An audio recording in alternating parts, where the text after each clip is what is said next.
Well, let's watch the live of Janasena leader Nadendra Manohar addressing from party office. ఎవరైతే బాధపడ్డారో వాళ్ళందరినీ ఓదార్చి చెప్పాను. పార్టీలో వ్యక్తులు ముఖ్యం, కానీ వ్యక్తుల వల్లనే పార్టీ ముందుకెళ్తుంది, వ్యవస్థని ఆ విధంగా నిలబెడుతుంది అనుకుంటే మాత్రం అది పొరపాటు. మనం ఎంత గౌరవంగా ఉండి ఎంత కష్టపడి నిజాయితీగా నిలబడతామో ఆ వ్యవస్థే మనకి ఆ అండేస్తుంది, ఆ నీడేస్తుంది. అంతేగాని వ్యక్తిగత స్వార్థాల కోసమో కారణాల కోసమో కేవలం దూషించే ఒక ప్రణాళిక సిద్ధం చేసుకుని ముందుకెళ్తే నష్టం జరిగేది చివరికి అంతిమంగా వాళ్ళకే. ఎందుకంటే నిజాయితీగా ఎంతమంది పార్టీ కోసం కష్టపడి నిలబడ్డారో మీరు చూశారు. ఈరోజు ఇక్కడ ఉన్న ప్రతి ఒక్కరు నాయకులు నాకు తెలుసు, ప్రతి ఒక్కరు నాయకులు నేను 3 సంవత్సరాలు నేను చూస్తున్నాను. ఏ విధంగా పార్టీ కార్యక్రమం అంటే వాళ్ళు సొంత నిధులు ఖర్చు పెట్టి పార్టీ కోసం కృషి చేసిన వ్యక్తులు ఎంతమంది నిలబడ్డారో మీ అందరికీ తెలుసు. ధైర్యంగా నిలబడ్డారు. వాస్తవంగా 5 సంవత్సరాలు మనం మూర్ఖమైన ప్రభుత్వం పైన మనం పోరాటం చేయగలిగామంటే జనసేన పార్టీ వల్లనే, జనసేన పార్టీ క్రియాశీలక సభ్యుల వల్లనే, మన జన సైనికులు వీర మహిళల వల్లనే. ఎలా మర్చిపోతారు ఆ రోజు మనం చేసిన పోరాటాలు? ఎన్ని కేసులు పెట్టారు, ఎన్నిసార్లు హౌస్ అరెస్టులు చేశారు. మన పార్టీ అధ్యక్షులు కూడా చివరికి జనవాణి కార్యక్రమానికి హాజరవుతా ఉంటే దాన్ని కూడా అడ్డుపడే పరిస్థితి తీసుకొచ్చిన రోజులు మీరు ఎట్లా మర్చిపోగలుగుతారు? కాబట్టి మన పార్టీలో మనకున్నది గొప్ప విషయం ఏంటంటే మనం ఎవరికి అన్యాయం చేయం, నిజాయితీగా నిలబడతాం, కష్టపడి పోరాడతాం. మనం అంతిమంగా మన నాయకుడి ఆశయ సాధన కోసం ప్రజల్లోకి వెళ్ళే మనస్తత్వంతో మనం నిలబడతాం తప్ప వ్యక్తిగత కారణాల కోసమో స్వార్థాల కోసమో కాదు. అందులో భాగంగా నేను మీకు ఇది చెప్తున్నాను. చిన్న చిన్న సందర్భాల్లో మనం ఒక్కోసారి ఎందుకు ఇట్లా మాట్లాడారు, ఎందుకు మనం ఇట్లా గాయపరిచారని మనం అనుకోవచ్చు, కానీ దానివల్ల కూడా మేలు జరుగుతుంది. ఎవరైతే మన గురించి అట్లా మాట్లాడారో దాన్ని ఒక ఛాలెంజ్గా తీసుకుని మనం కష్టపడి మన పార్టీకి అంకిత భావంతో పనిచేద్దాం మనం. ఎందుకంటే ఇప్పుడే మీకు రాజేష్ చెప్పాడు, గతంలో జరిగిన సభ్యత్వం కన్నా ఎక్కువ చేయాలి మనం. 10,000 సాధించాలి మనం ఈ నియోజకవర్గంలో సభ్యత్వం. దానికోసం మీరందరూ కూడా అంకిత భావంతో నిలబడండి. ఎందుకంటే జనసేన పార్టీకి ఈరోజు ప్రజల్లో ఉన్న విలువ దేనికోసం ఎక్కువగా ఉందంటే పవన్ కళ్యాణ్ గారి వ్యక్తిత్వం. ఆయన కష్టపడి చేసిన ఈ ప్రస్థానం, ఏ విధంగా పార్టీ బలోపేతం కోసం ఆయన నిలబడి ఆయన సొంత నిధులతోటి పార్టీని కూడా నడిపించుకుంటూ ముందు తీసుకొచ్చారు మీ అందరికీ తెలుసు. ఈ 6-7 సంవత్సరాల నుంచి మనం చేసిన పోరాటాలు అనేక సందర్భాల్లో ప్రజల్ని కదిలించినాయి. చాలామంది వాళ్ళ అభిప్రాయాన్ని కూడా బయట చెప్పుకోలేని పరిస్థితి. కానీ ఎంతమంది నష్టపోయారో మీకు తెలుసు. విజయవాడలో మన బెంజ్ సర్కిల్లో భవన నిర్మాణ కార్మికులు ఏ విధంగా 5 రోజులు మన డొక్కా సీతమ్మ గారి స్ఫూర్తితోటి ఆ రోజు మనం ఆహార శిబిరాలు ఏర్పాటు చేస్తే నియోజకవర్గాల వారిగా ఎంతమంది వచ్చి మనందరినీ కూడా కలిసి ఆశీర్వదించారో మీకు తెలుసు. అదే రోజున భవన నిర్మాణ కార్మికులు మాకు ఆరోగ్య సమస్యలు ఉన్నాయంటే ఆ రోజున కూడా మనం నిర్ణయం తీసుకుని శని ఆదివారాల్లో మనం వాళ్ళకి మెడికల్ క్యాంప్ కూడా ఏర్పాటు చేసి వాళ్ళందరినీ కూడా ఆదుకోగలిగాం. ఆ విధంగా మనకి స్పందించే మనస్తత్వం ఉంది మన పార్టీలో. ఒక్క పవన్ కళ్యాణ్ గారి పిలుపుతోటి ఎక్కడెక్కడి నుంచో ఇతర దేశాల నుంచో కూడా ఎంతోమంది వ్యక్తులు వచ్చి పార్టీ కోసం కష్టపడదాం, నిలబడదాం అనే ఒక స్ఫూర్తిని ప్రతి చోట కూడా మనకు కనపడుతూ ఉంటుంది. ఈరోజు మన ప్రభుత్వంలోకి వచ్చాం. కూటమి ప్రభుత్వంలో మనం ఒక భాగస్వాములుగా గర్వంగా రాష్ట్రానికి ఉప ముఖ్యమంత్రి మన పవన్ కళ్యాణ్ గారు మన పార్టీ అధ్యక్షులుగా నిలబడినందుకు మనందరం కూడా ఒక మంచి నాయకత్వం, కలిసి పనిచేయాలి.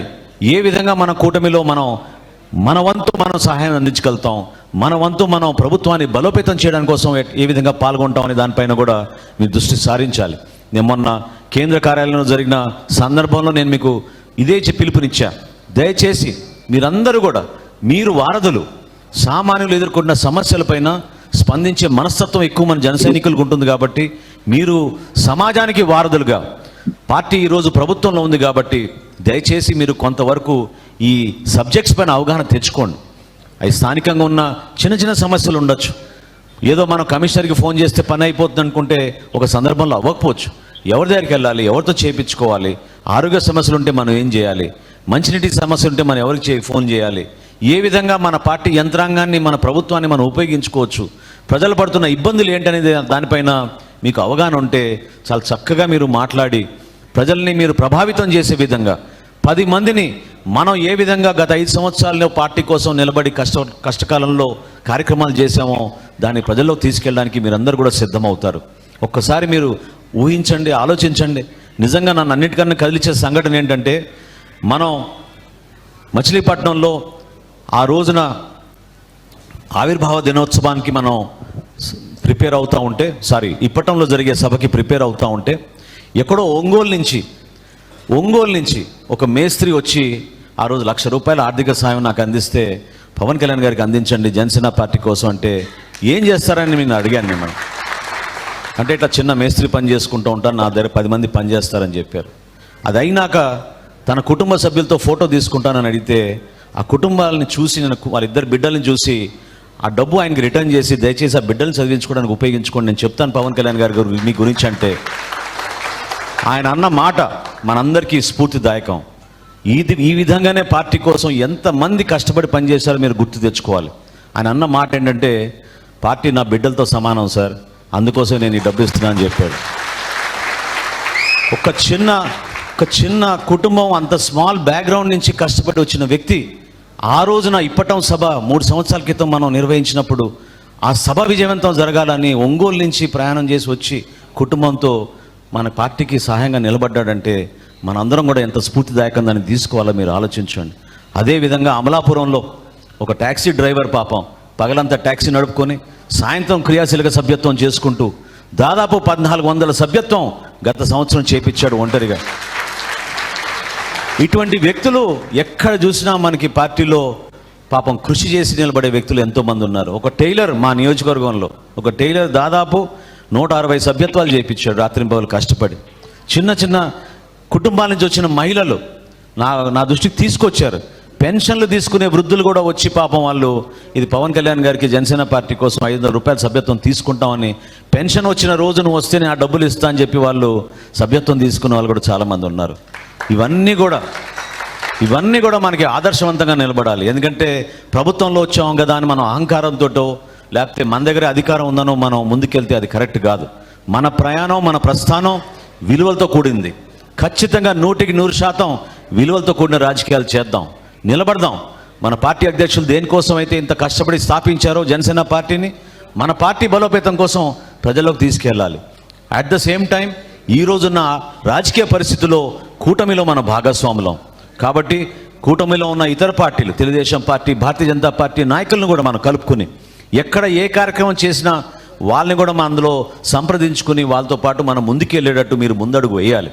అనేక సందర్భాల్లో మనం రాబోయే రోజుల్లో నిలబడాలి పార్టీ కోసం, ప్రభుత్వం కోసం. ఎందుకంటే చంద్రబాబు నాయుడు గారి నాయకత్వంలో ఈ రోజున మన రాష్ట్రంలో మనం ఏర్పాటు చేసుకున్న ఈ ప్రభుత్వం ఆర్థిక ఇబ్బందులు చాలా ఉన్నాయి. ఆ ఆర్థిక ఇబ్బందులు ప్రజలు కూడా అర్థమయ్యే విధంగా దేనికోసం కొన్ని కార్యక్రమాలు చేయగలుగుతున్నాం, దేనికోసం రాబోయే రోజుల్లో కొన్ని కార్యక్రమాల గురించి ఆలోచించి ముందడుగు వేస్తాం అనే దానిపైన వివరించాల్సిన బాధ్యత కూడా మనపైనే ఉంటుంది. ఎందుకంటే నేను ఇంత కూడా చెప్పాను, జనసేన పార్టీ నాయకులు అంటే ఎవ్వరు కూడా అధైర్యపడే నాయకులు కాదు. అందులో అందరికన్నా ముందుండేది వీర మహిళలు. వాళ్ళు ఏ విధంగా పార్టీ కోసం ఎంతో కష్టపడి పాపం వాళ్ళ గృహాల్లో ఉన్న అవసరాల పనులను కూడా వదులుకొని పార్టీ కోసం ప్రతి సమావేశంలో వచ్చి నిలబడతారో మీ అందరికీ తెలుసు. అదేవిధంగా ఈరోజు నేను మొట్టమొదటి సభ్యత్వం చేయదలుచుకుంది మన హరిప్రసాద్ గారు, వారికి సతీమణి ఉన్నారా? ఇవరా హరిప్రసాద్ గారు వచ్చారా? హరిప్రసాద్ గారి గురించి నేను చేద్దాం, చివరిలో చేద్దాం. మొట్టమొదటి సభ్యత్వం నేను ఈరోజు హరిప్రసాద్ గారిది చేద్దామని రిక్వెస్ట్ చేశాను. ఎందుకంటే 3 సంవత్సరాల నుంచి నేను చూస్తున్నాను హరిప్రసాద్ గారిని, వారి సతీమణిని. వాళ్ళు పార్టీలో ఎక్కడో దూరంగా వెనకాల కూర్చుని పార్టీలో ఏదో ఒక విధంగా పవన్ కళ్యాణ్ గారికి మేము సహాయం అందించాలి, మేము కూడా పార్టీలో క్రియాశీలకంగా పాల్గొనాలని చెప్పి సభ్యత్వ నమోదు కార్యక్రమం సరిగ్గా జరగడం లేదంటే ఆయన ఆ రోజు చేయి లేపి నేను వాలంటీర్గా చేరతానండి, నాకు అవకాశం కల్పించండి అని చెప్పి చివరి రోజున ఆ రోజు సభ్యత్వ నమోదు కార్యక్రమం చివరి రోజున ఆయన వారి భార్య ఇద్దరు కూడా కలిసి ఆ వార్డులో ఆ డివిజన్లో పర్యటించి 50 సభ్యత్వాలు ఒకే రోజున వాళ్ళు కష్టపడి చేశారు. సో ఆ హరిప్రసాద్ గారిని మనస్ఫూర్తిగా నేను అభినందిస్తున్నాను. మరొకసారి మనం ఈ సభ్యత్వ కార్యక్రమం నమోదు చేసుకున్న సందర్భంలో మొదటి సభ్యత్వం ఆయన చేతుల మీదుగా చేద్దాం. మన పార్టీకి ఎంతో ఆదర్శవంతంగా నిలబడ్డారు. ఎక్కడ ఏ సందర్భంలో కూడా ఆయన వచ్చి ఒక పదవి గురించో దేని గురించో కాదు, మౌనంగా దూరంగా కూర్చుని పార్టీ కోసం మనం బాగుండాలి, పవన్ కళ్యాణ్ గారు బాగుండాలనే ఆలోచనతోటి నిలబడిన వ్యక్తి. మనస్ఫూర్తిగా వారిని మీ అందరి తరఫున మరొకసారి ఆయన అభినందిస్తున్నాను. అదేవిధంగా స్థానికంగా మనం పోటీ చేయాలనుకున్నా కూడా అన్ని సీట్లలో పోటీ చేసే అవకాశం ఈ పొత్తు వలన భవిష్యత్తును దృష్టిలో పెట్టుకొని మన పార్టీ అధ్యక్షులు తీసుకున్న నిర్ణయాన్ని మీరందరూ కూడా గౌరవించాలి. ఎందుకంటే ఎంతో ఆసక్తితోటి మనకి మంచి యువ నాయకత్వం ఉంది. యువ నాయకత్వం నేర్చుకోవాలి, అనుభవం తెచ్చుకోవాలి, నిలబడాలి. ఎన్నికలంటే ఏ విధంగా మనం ప్రిపేర్ అవ్వాలి, ఏ విధంగా మనం మంచి వ్యూహం వేసుకోవాలని మీరు సిద్ధం అవ్వాలి. ఎందుకంటే నెక్స్ట్ పెద్ద అడుగు మనం వేయబోయేది స్థానిక సంస్థల ఎన్నికలు. సో రాబోయే కార్పొరేషన్ ఎన్నికల్లో ఖచ్చితంగా గతంలో చేసిన పొరపాట్లన్నీ కూడా పక్కన పెట్టి మంచి వ్యూహంతో మీరు ఒక మంచి టీం ఏర్పాటు చేసుకుని మీరు డెఫినెట్గా మన విజయవాడ మున్సిపల్ కార్పొరేషన్లో జనసేన పార్టీ అద్భుతమైన విజయం సాధించాలి. ఆ డివిజన్స్ అన్నిట్లో కూడా మీరందరూ కూడా ఒకే ఆలోచనతో ముందడుగు వేయాలి. ఎందుకంటే భిన్నాభిప్రాయాలు, భిన్న స్వరాలు వినిపించినప్పుడే ప్రజలు కూడా కన్ఫ్యూజ్ అయిపోతారు. ఒకే మాట మీద మనం నిలబడి మన పార్టీ అధ్యక్షులు పవన్ కళ్యాణ్ గారు ఇచ్చిన డైరెక్షన్, ఆయన ఇచ్చిన సూచనల మేరకు మనం కష్టపడి పనిచేస్తాం. దానికోసమే మేము అంకిత భావంతో నిలబడుతున్నాం రాజకీయాల్లో అనే ఆ మాట మీద మనం ప్రజల్లోకి వెళ్ళి మనం చేస్తున్న ప్రతి కార్యక్రమం మీరు చూశారు. ఈ నెల రోజుల్లో కూడా ఏ విధంగా మనం ఈ ప్రభుత్వం నుంచి 10 మందికి మనం సహాయపడగలుగుతాం, ఏ విధంగా మంచి కార్యక్రమాలు చేస్తాం మీకు తెలుసు. అటువంటి కార్యక్రమాలు ఇంకా వేగవంతంగా ప్రజల్లోకి తీసుకెళ్దాం. ఓర్పు ఉండాలి. అదేవిధంగా మన పనితీరు కూడా, నేను ఇది కూడా మిమ్మల్ని రిక్వెస్ట్ చేస్తున్నాను. ఈ రోజున మనకి ఎన్నికలు అయిపోయినాయి కాబట్టి మీరు మన పార్టీని మీరు ఇంకా ప్రజల్లోకి తీసుకెళ్లాల్సిన బాధ్యత లేదనుకుంటే పొరపాటు. ప్రతిరోజు ఏదో ఒక విధంగా మీరు కొంచెం సమయం వెచ్చించి, నాయకత్వం అందరినీ కూడా నేను కోరుతున్నాను, దయచేసి మీరు పార్టీలో మనం అనేక సందర్భాల్లో మీకు అవకాశాలు దొరుకుతాయి. చాలామంది నామినేటెడ్ పోస్టుల గురించి చాలా తపన పడిపోతున్నారు, హడావుడి చేసేస్తున్నారు. Don't worry. ఎందుకంటే ప్రతి నియోజకవర్గంలో ఎవరు ఏ విధంగా పనిచేస్తున్నారు, ఏ విధంగా పార్టీకి ఉపయోగపడ్డారు అనేది మన పార్టీ అధ్యక్షులు పవన్ కళ్యాణ్ గారికి చాలా స్పష్టంగా దానిపైన సమాచారం ఉంటుంది. మీరు ఎవరు కూడా అధైర్యపడవసరం లేదు. నిలబడండి. ఒక ప్రస్థానం, ఒక ప్రయాణం కోసం మీరు సిద్ధమవ్వండి. రాబోయే రోజుల్లో ఖచ్చితంగా మనకి ఆ న్యాయం జరుగుతుందనే నమ్మకం మీలో ఉండి పార్టీకి అంకిత భావంతో పనిచేసినప్పుడే మన రిజల్ట్స్ గురించి మనం ఎదురు చూడవసరం లేదు. కష్టపడి పనిచేద్దాం. ఎందుకంటే ఆ రోజు మీరు చూశారు ఏ విధంగా దుష్ప్రచారం చేసి కావాలని మన నాయకుడి పైన ఎంత బోధ చెల్లారో మీ అందరికి తెలుసు.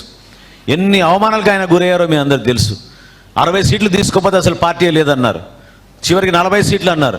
కానీ ఆయన ఒకే ఒక మాట అన్నారు, ఆ నిర్ణయం ఏదో నాకు వదిలేసేయండి, నేను తీసుకున్న నిర్ణయానికి మీరు కట్టుబడి ఉండండి, ప్రజల్లోకి తీసుకెళ్ళండి అని. ఏ విధంగా మనం విజయం సాధించాం మీరు చూశారు. భారతదేశంలో ఒక చరిత్ర సృష్టించగలిగాం. ఈ రోజున 21కి 21 మనం గెలిచాం. 2 పార్లమెంట్లో పోటీ చేసాం. 2 పార్లమెంట్లో కూడా అద్భుతంగా విజయం సాధించాం. ఈరోజు మనకి ప్రభుత్వానికే కాకుండా ప్రజలు కూడా మేలు జరిగేటట్టు మీరు వారధులుగా నిలబడండి. నా చివరి రిక్వెస్ట్ ఏంటంటే దయచేసి పార్టీ బలోపేతం విషయంలో మాత్రం మీరు అందరూ డిసిప్లిన్ తీసుకురావాలి. డిసిప్లిన్ తీసుకురాకపోతే పొరపాట్లు జరుగుతాయి. నేను ఇందాక అన్నట్టు భిన్న స్వరాల వలన కన్ఫ్యూజ్ అయ్యేది మనమే కాదు, ఓటర్ కూడా కన్ఫ్యూజ్ అయిపోతాడు, సామాన్యుడు కూడా కన్ఫ్యూజ్ అయిపోతాడు. ఒకే మాట మీద మీరు వినండి, చూడండి. ఇంత సోషల్ మీడియా వచ్చింది. సోషల్ మీడియాలో మన పార్టీ అధినేత ఏ విధంగా కొన్ని సమస్యలపైన మాట్లాడుతున్నారు, ఆ వీడియోస్ చూసుకుని నేర్చుకుని మీరు కూడా అదే విధంగా సామాన్యులకి ఆ సమాచారం తీసుకెళ్ళేటట్టు మీరు నిలబడాలి. పార్టీ కోసం మన డిసిప్లిన్ విధానంలో ముందుకెళ్ళినప్పుడే మనం విజయం సాధించగలుగుతాం. అంతేగాని చిన్న చిన్న అంశాలపైన మనకి 4 గ్రూపులు వస్తే ఆ కార్యక్రమం చేసుకోలేం. విజయవాడ నగరంలో గతంలో జరిగిన నష్టాన్ని మనం ఖచ్చితంగా అధిగమిద్దాం, నిలబడదాం. నేనుంటా మీకు భరోసాగా. ఆ మాట చెప్పడానికి కోసమే ఈరోజు వచ్చాను నేను. ఎందుకంటే గత కార్పొరేషన్ ఎలక్షన్లో కూడా వాసుకు తెలుసు, ఎంతో ఆశించాం. నిజంగా ఒక 5-6 రోజులైతే నిద్ర కూడా పోలేదు. గెలవాలని తపనతోటి కార్పొరేషన్ ఎలక్షన్లో చాలామంది పాపం పనిచేశారు. చాలామంది వాళ్ళ సొంత డబ్బులు ఖర్చు పెట్టుకుని పార్టీ కోసం నిలబడ్డారు. ఆ రోజు పోటీ చేయడానికి కూడా చాలామంది వెనకడుగు వేశారు. అయినా కానీ వీళ్ళందరూ నిలబడ్డారు. డివిజన్ అధ్యక్షులుగా ఈరోజు వాళ్ళు ఉన్నారు. మిమ్మల్ని అందరినీ రిక్వెస్ట్ చేసేదంటే రేపటి రోజున ఏ విధంగా రిజర్వేషన్స్ వస్తే అది వేరే విషయం, కానీ జనసేన పార్టీ బలోపేతం కోసం, ఈ కూటమి విజయం కోసం మన అందరం కూడా నిలబడాలి. ఒక అంకిత భావంతో పనిచేస్తేనే అది సాధ్యమవుతుంది. ఇది ఒక పండుగ వాతావరణంలో మీరు తీసుకెళ్ళండి. 18వ తారీఖు నుంచి మన 28వ తారీఖు వరకు మన క్రియాశీలక సభ్యత్వం తీసుకెళ్తున్నాం ప్రజల్లోకి. అది గుర్తుపెట్టుకోండి. మన క్రియాశీలక సభ్యులు ఎవరైతే ఉన్నారో వాళ్ళు రెన్యువల్ చేద్దాం. రెన్యువల్ అయిన వెంటనే కొత్తగా ఎవరైతే మన పార్టీలో రావాలనుకుంటున్నారో, ఎవరైతే మన పార్టీ గురించి నమ్మి పవన్ కళ్యాణ్ గారి ఆ మాటలు, ఆయన చేస్తున్న కార్యక్రమాలు చూసి ఆకర్షితులవుతారో వాళ్ళందరినీ కూడా మీరు ఆహ్వానించండి. తనా మన అనే భావన లేకుండా, ఎక్కడ కూడా గ్రూపుల ఫీలింగ్ లేకుండా మీకు మన ఐటీ డిపార్ట్మెంట్ ఇచ్చిన లింక్స్ అన్నింటినీ కూడా మీరు ఉపయోగించుకొని, ఇప్పుడే శ్రీని గారు చెప్తున్నారు చాలామంది ఉదయం నుంచి ఫోన్ చేసి ఇంకా లింక్స్ అడుగుతున్నారని. తప్పకుండా మన పార్టీ అధ్యక్షులు గారి అనుమతితోటి వీలైతే ఇంకా కొంతమందికి అవకాశం కల్పించడానికి ఒక ప్రయత్నం చేద్దాం. మీరు ఎంత యాక్టివ్గా ఉంటానంటే పార్టీ మిమ్మల్ని అంత సపోర్ట్ చేస్తుంది. అది మా బాధ్యత. కేంద్ర కార్యాలయం నుంచి అన్ని విధాలుగా మీకు అందుబాటులో ఉంటాం. ఎప్పుడు ఏ సమస్య వచ్చినా కూడా నేను ఇది మాత్రం చాలా బలంగా చెప్పగలుగుతున్నాను. గతంలో ఎవరిపైన అయితే దాడులు చేశారో, ఎవరైతే మన జన సైనికుల్ని వీర మహిళలను అవమానపరిచారో వాళ్ళని వదిలే ప్రసక్తే లేదు. ఎట్టి పరిస్థితుల్లో వదిలే ప్రసక్తే లేదు. దానికోసం మీరందరూ కూడా ఒక సిస్టమ్ ఫాలో అవ్వండి, డిసిప్లిన్గా ఉండండి, మన నాయకత్వమైన నమ్మకం కలిగించుకోండి. ఎట్టి పరిస్థితుల్లో కూడా మీకు ఆ భరోసా ఇచ్చే విధంగా పార్టీని నమ్ముకున్న వాళ్ళని ఎవరిని కూడా అధైర్యపడకుండా చూసుకునే బాధ్యత మన పార్టీ అధ్యక్షులు పవన్ కళ్యాణ్ గారు స్వయంగా ఆయన నిలబడతారు మీకోసం. ఏనాడు కూడా పొరపాటు ఉండదు. గుర్తు తెచ్చుకోండి, మీరు కొట్టే సాయి అనే వ్యక్తి మన జనసేన పార్టీ జన సైనికుడు. ఆ రోజు శ్రీకాళహస్తిలో ఒక సర్కిల్ ఇన్స్పెక్టర్ ఆయన్ని చంప మీద కొడితే పవన్ కళ్యాణ్ గారు స్వయంగా ఇక్కడి నుంచి ప్లేన్ వేసుకుని వెళ్ళి కొట్టే సాయిని పరామర్శించారు. ఆ రోజున్న ఎస్పీకి కంప్లైంట్ కూడా ఇచ్చాం మనం ఆ రోజున. ఇవన్నీ ఎవరు మర్చిపోరు. కాబట్టి మీరు కూడా ఆ విధంగానే, నేను ఇందాక చెప్పాను మీతోటి, ఎవరైనా మనల్ని అవమానపరిస్తే, గాయపరిస్తే దాన్ని ఒక ఛాలెంజ్గా మీరు తీసుకోండి. మీ పనితీరులో మీరు చూపించండి.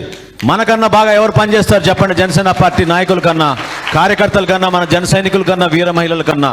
నిలబడదాం, ప్రజల కోసం నిలబడదాం, ధైర్యంగా నిలబడదాం, నిజాయితీగా నిలబడదాం. ఖచ్చితంగా రాష్ట్రానికి ఒక మంచి పేరు, మంచి ప్రభుత్వం తీసుకొచ్చే విధంగా మీరందరూ కూడా కుటుంబ సభ్యులుగా కలిసి పనిచేద్దామని నేను మనస్ఫూర్తిగా మిమ్మల్ని కొనియాడుతూ, చక్కటి అవకాశాన్ని నాకు కల్పించారు. నేను ఇది కోరుకున్నాను, ఇది కూడా చెప్తున్నాను, నేనే కోరుకున్నాను. తెనాలి నియోజకవర్గానికి వెళ్ళాలి నేను ఈ రోజున. కానీ ఈ కార్యక్రమం అయిన తర్వాత అక్కడికి వెళ్తానన్నాను. ఎందుకంటే ఎంతోమంది ఆ రోజు వీర మహిళలు అందరూ తెనాలి వరకు వచ్చి బాధపడ్డారు. కానీ ఆ రోజు చెప్పాను, ఎవరు ఏమనుకున్నా సరే మనకి విజయవాడలో మన పార్టీ బలోపేతం అవ్వాలి. ఇది పవన్ కళ్యాణ్ గారి కోరిక. దానికోసం మేమందరం కూడా మీకు అండగా నిలబడతాం. ఏనాడు మమ్మల్ని వదిలేశారనే భావన మీకు ఉండకూడదనే ఉద్దేశంతో ఈ కార్యక్రమం ఏర్పాటు చేసుకున్నాం. ఇంత పెద్ద వాన కురుస్తున్నా కూడా మీరందరూ హాజరైనందుకు మనస్ఫూర్తిగా మిమ్మల్ని అందరినీ కూడా అభినందిస్తూ, పార్టీ అధ్యక్షులు పవన్ కళ్యాణ్ గారి తరఫున, జనసేన పార్టీ తరఫున మీ అందరికీ కూడా రాబోయే రోజుల్లో సంతోషంగా సుఖ సంతోషాలతో ఉండాలని మిమ్మల్ని మనస్ఫూర్తిగా కోరుకుంటూ, అభినందిస్తూ సెలవు తీసుకుంటున్నాను. జై జనసేన, జై జనసేన, జై జనసేన.